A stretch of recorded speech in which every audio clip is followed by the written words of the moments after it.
Assalamualaikum warahmatullahi wabarakatuh. Perkenalkan, nama saya Diniawati Rahmatika.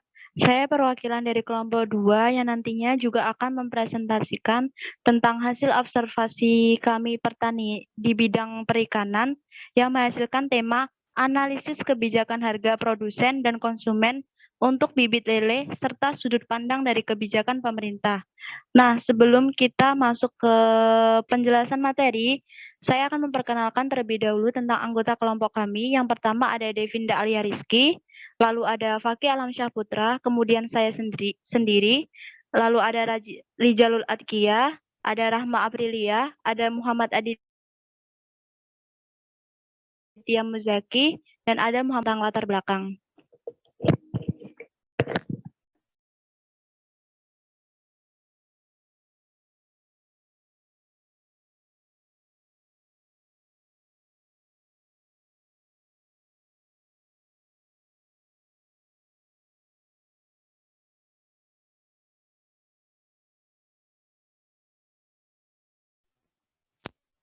Latar belakang budidaya perikanan darat di Indonesia, khususnya Jawa Tengah, merupakan salah satu komponen yang penting di sektor perikanan.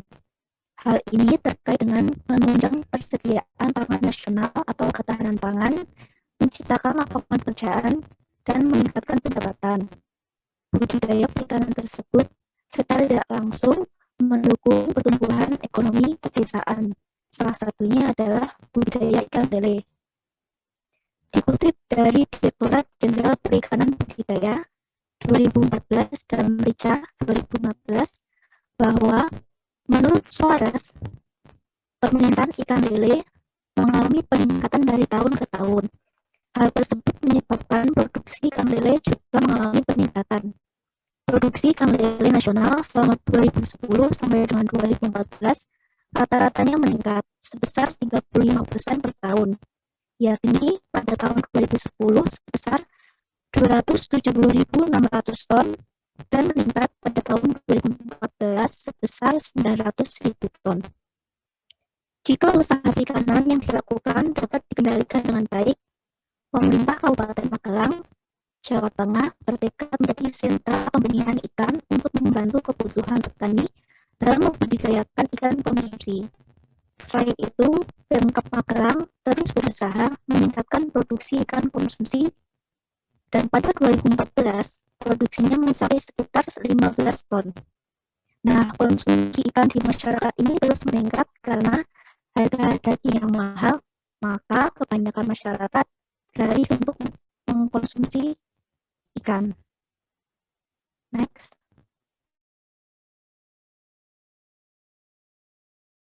Pembudidayaan bibit ikan lele sendiri, kita observasi di tempat Bapak Adi Tuyati, alamat Dusun Bakalan, Kelurahan Rejosari, dengan jam kerja dari jam 8 pagi sampai jam 9 malam.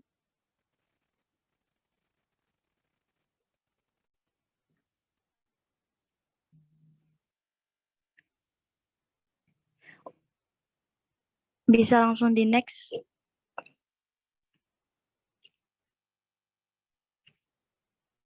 Mungkin ini dapat dilihat tentang gambaran umum lokasi kita. Di sana terdapat 16 kolam lele.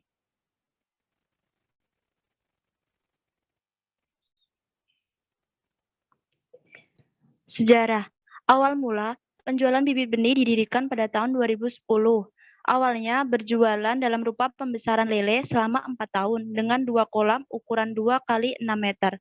Tetapi dalam pelaksanaannya, proses pembesaran lele memiliki persentase kerugian yang lebih besar jika lele mengalami kematian lebih dari 5%.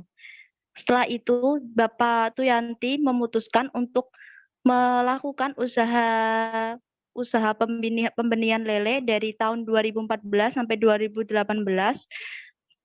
sampai dengan 16 kolam. 14 kolam ukuran 2 kali 3 dan 2 kolam ukuran 2 kali 6. Tahun 2019, akibat COVID, penjualan bibit benar-benar menurun, maka penggunaan kolam lebih sedikit, yaitu 2 kolam pendadaran.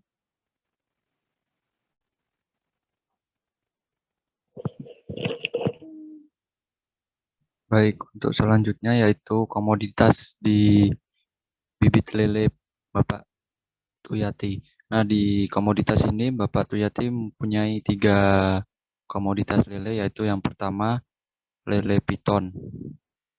Nah, untuk lele piton sendiri merupakan komoditas bibit utama di perikanan Rejosari milik Pak Tuyati sendiri.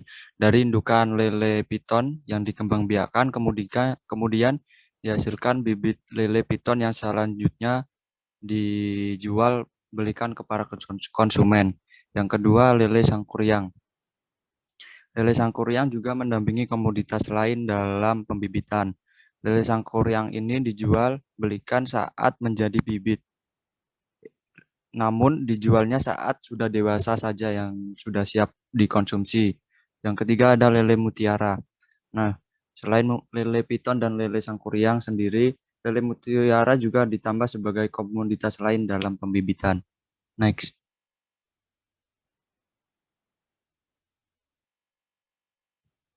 Selanjutnya ada alat dan bahan. Untuk alat yang pertama kolam. Nah, kolam sendiri terdapat pengembangan dalam lele terdapat 16 kolam, yaitu 14 kolam berukuran 2 kali 3 meter dan 2 kolam berukuran 2 kali 6 meter. Ya, yang kedua ada ember grading. Nah, ember grading sendiri itu digunakan untuk menyortir ikan lele dari yang akan biasanya kalau diganti airnya. Yang selanjutnya ada seser halus dan seser kasar. Seser halus digunakan untuk memanen bibit lele, sedangkan seser kasar digunakan untuk memanen atau menangkap ikan lele yang sudah besar.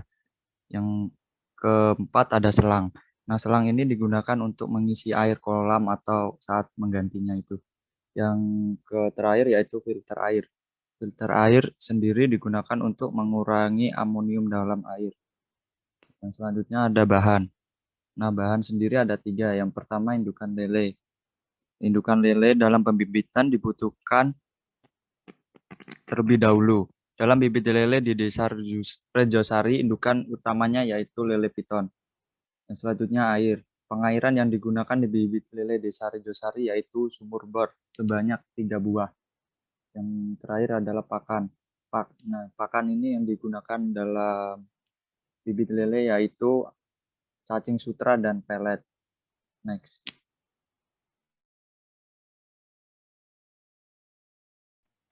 Oke, yang berikutnya ada proses pembudidayaan ikan lele. Yang pertama ada membuat kolam lele, di mana kolam lele yang baik harus memiliki suhu antara 20 hingga 28 derajat Celcius. Selain itu, suasana kolam juga harus tenang dan berwarna keruh dengan sedikit aksen hijau dari lumut. Jangan mengisi air terlalu dangkal karena ikan lele bisa mati karena kepanasan terlebih. Kita juga bisa menambah eceng gondok yang berfungsi sebagai penyerap racun dan memberi keteduhan untuk para lele. Yang kedua, ada memilih indukan yang berkualitas. Nah, ciri-ciri indukan yang berkualitas adalah sebagai berikut. Yang pertama ada jantan, diantaranya perutnya ramping, tulang kepalanya pipih, warnanya gelap, lincah, dan alat kelaminnya runcing. Kemudian yang kedua, ciri indukan lele betina yang baik adalah perutnya lebih besar dari punggung, lambat, dan kelaminnya bulat. Sedangkan yang ketiga ada mencari tahu lele yang siap kawin dan mengembangbiakannya. Ciri-ciri lele yang siap kawin bisa dilihat dari warna kelaminnya. Kelamin lele pejantan berwarna merah ketika siap kawin, sedangkan untuk lele betina, warna kelaminnya akan menguning. Jika proses pengembangbiakan sudah berhasil, segera pisahkan benih-benih dari kolam. Next. Yang keempat ada memindahkan benih lele ke dalam kolam. Sebelum memisahkan benih-benih dari kolam, siapkan dahulu ember yang diisi dengan air kolam untuk benih tersebut. Pasalnya, jika proses ini tidak dilakukan, benih lele akan stres dan kemudian mati. Kolam untuk benih lele ini pun harus memiliki ketinggian air yang dikurangi 10-20 cm dari ketinggian air kolam lele dari air kolam lele biasa. Setelah itu, simpan ember ke dalam kolam pada pagi atau malam hari dan tunggu hingga 24 jam. Proses ini dilakukan agar benih-benih ikan lele bisa beradaptasi dengan lingkungan sekitarnya. Yang kelima ada memelihara lele.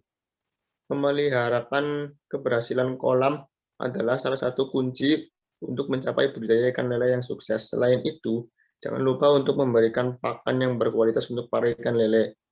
Pakan sentrat 781-1 bisa dipilih karena lele sangat membutuhkan kandungannya. Makanan diberikan 3 kali sehari pada pukul 7 pagi, 5 sore, dan 10 malam. Kemudian yang keenam ada memisahkan lele yang siap panen. Ukuran fisik yang dicari di pasaran adalah sekitar 7 atau 9-12 cm. Untuk itu, pastikan lele memiliki ukuran tersebut sebelum deadline. Selain itu, ciri-ciri lele siap panen adalah warna kolam yang mulai kemerahan. Setelah semua lele siap panen diangkut, pastikan tidak ada lagi lele dewasa di sana agar kolam tersebut bisa dipakai untuk benih yang baru. Next.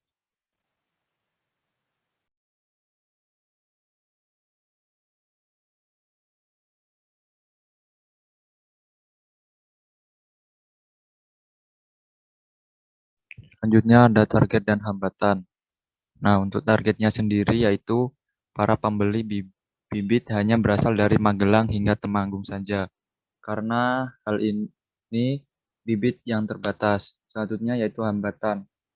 Nah, kendala dalam pembibitan ini adalah pada mahalnya harga pakan cacing sutra.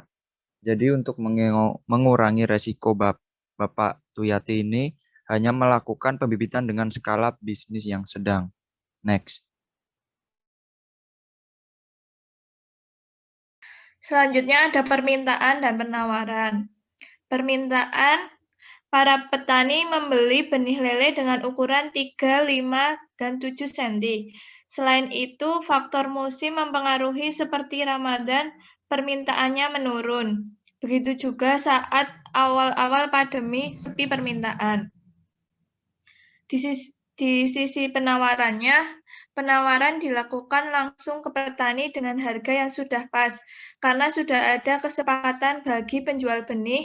Namun pada musim pancaroba banyak kendala sehingga mempengaruhi penjualannya.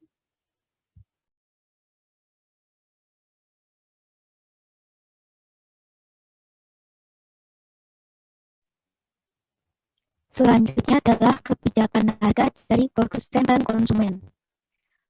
Untuk pemesanan, biasanya dapat langsung ke tempat pembibitan ataupun dengan pemesanan via ponsel. Untuk pembelian, tidak dibatasi jumlahnya selagi ada bibit yang tersedia.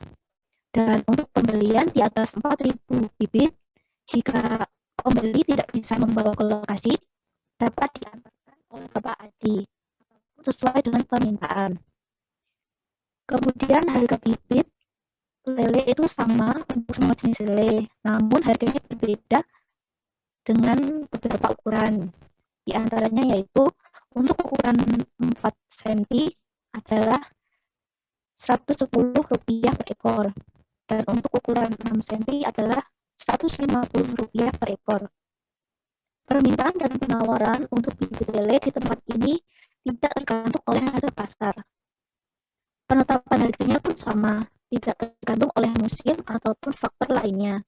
Karena prinsip dari pemilik, beliau akan menjual bibit dengan harga yang sama setiap waktunya.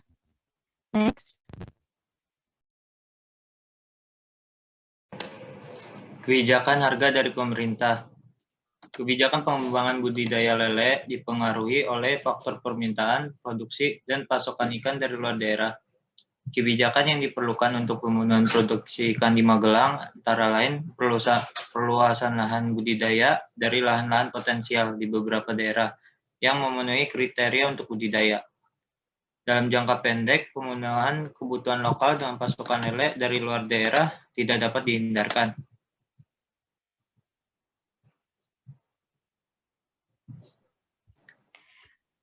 Kesimpulan dan saran. Kesimpulan dari studi ini, budidaya bibit ikan lele memang terlihat mudah, akan tetapi diperlukan perhitungan yang tepat dan persiapan yang matang, seperti sarana dan prasarana yang digunakan dalam pembibitan. Dalam pembudidayaan, cuaca dan lahan yang memadai menjadi pengaruh yang sangat penting. Saran kami untuk usaha Bapak Adi, Menurut kami, jika ada modal yang lebih besar, sebaiknya bisnis ini merambah ke skala yang lebih besar ataupun melakukan pembibitan jenis ikan lain. Baik, itu sedikit presentasi yang dapat kami sampaikan tentang hasil observasi pertanian kami dan analisis kebijakan harga produsen dan konsumen maupun dari pemerintah tentang tentang perikanan yang dialami Pak Tuyati sendiri. Mungkin jika ada yang ingin ditanyakan bisa langsung diketik di kolom komentar. Dan terima kasih juga untuk sudah memberikan waktunya untuk menonton video ini. Sekian dari kami, kurang lebihnya saya mohon maaf. Wassalamualaikum warahmatullahi wabarakatuh.